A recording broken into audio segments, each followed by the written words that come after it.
Hello YouTube, Alex Scruffer here, once again with a Warhammer 40k Bionicle video. This time around it is what I believe would most likely happen if there was a battle of any kind between the entire faction or just a portion of the Tyranid factions facing off against the entirety of Spherus Magna from the good old LEGO theme Bionicle. Now, personally, while yes, there are several things that the Tyranids could do to win, I don't think in the end it would mean much, simply because everything that Warhammer 40k has, a singular planet, Sirius Magna has several beings capable of doing the exact same thing.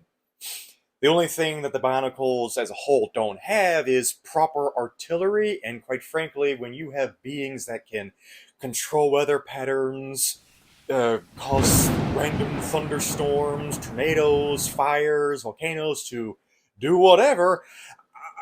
Teleportation as well, dimensional gate control. I don't see what the real need is for some proper artillery. Anyway, one of the reasons I find the Nids would have a very hard time going against the entirety of the Bionicles is a being I've mentioned before, the gold-skinned being.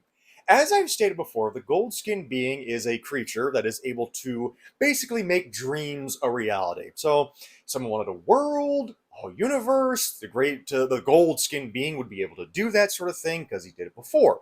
If someone wanted something that the Tyranids could not evolve against, the gold skin being could make that sort of thing. For Pete's sake, how the Necrons are like the perfect counter against the Nids. There is an entire race from the Bionicle world that has disintegration spears. Every single last one of those beings, however many they are, called the Ziglak, I believe. I'll have the proper pronunciation at some point. All of their weapons cause disintegration, similar to how a lot of the Necrons' weapons do that sort of thing. And again, you got Makuta Miserix, who is one of the last Makuta alive from the primary universe of the Bionicles, but one of their things that they can do is disintegration.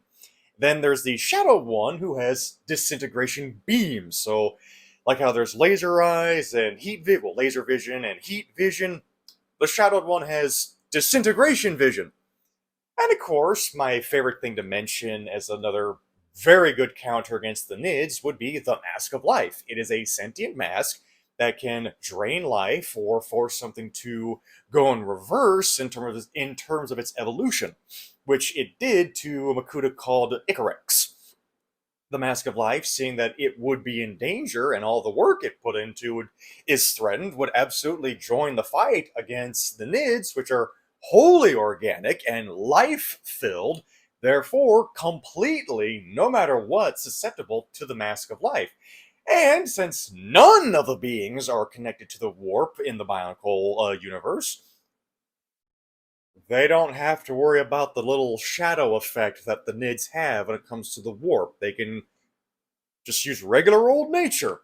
Now, there are beings that would have a hard time and definitely be susceptible to the Nids' ability to absorb biomass, that being all the Glatorin, the Skrull, I don't know how we actually pronounce it. It's very strange. The Vorox, and again, the Agori, if I did not mention them prior. They are the ones that are actually properly organic. They are, in a way, natural cyborgs, but they are classic, pure organic. All the beings of Bionicle we were originally introduced to, however, well, the vast majority anyway, the Skadaki, the Matoran, Toa, Taraga, the Makuta technically ended up evolving into energy-based beings, but even their organic parts are technically not organic. See, the vast majority of the original Bionicle beings we're introduced to, they are made out of what is called protodermis. And this protodermis can be turned into protosteel, which can be turned into other things. It can be turned into a liquid, a molten, it can be used as an organic. In fact, the organic parts of the beings from the Bionicle verse is made out of protodermis, which again is more of a metal? So, I'm not sure how, if at all, the Nids would be able to get any biomass from. Yes, it's organic, but it's far stronger and made from a metal substance. Just. And if you're confused, I'll do my best to properly explain it in the comments should you ask a question of what I'm trying to say. Also, another reason that would give the Tyranids a shit ton of problem are going to be the beings called the Elemental Lords, which I have mentioned before, and they are the Proto-Toa and are far stronger. Basically, they would have more versatility with the elements like the Benders, but also being able to do the same just powerful nonsense with their respective elements that the Toa can do versus the Benders from the Avatar universe. And also, the Toa, when it comes to their last resort called the Nova Blast, actually has the potential, uncontrolled, it has to be uncontrolled, has the potential to destroy a planet. And the Elemental Lords, being far stronger and a greater connection to the elements, can do the same thing, but whereas a Toa would be drained of all elemental energy and needs a recharge, the Elemental Lords themselves can keep on going and keep using the elements. And again, I do think it'd be possible for the Nids to have a chance at victory, but would it really be meaningful with all of the beings that pretty much do everything 40k can do? Let me know in the comments.